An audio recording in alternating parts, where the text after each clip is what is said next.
Hi అండి, అందరికీ నమస్కారం.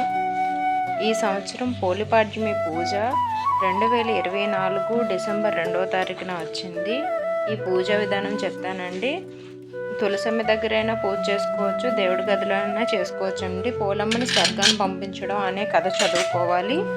అది ఏ విధంగా చేసుకోవాలనేది నేను చెప్తానండి.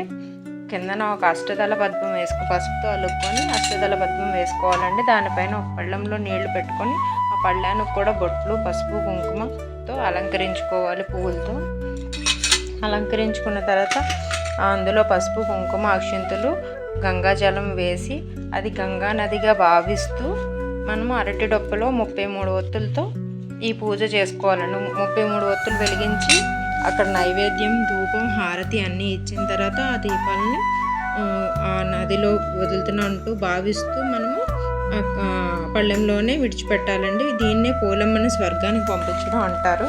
ఈ కథ కూడా చదువుకోవచ్చండి. కథ కూడా మనకి కావాలంటే కామెంట్ చేయండి, నేను కథ కూడా డిస్క్రిప్షన్లో ఇస్తాను.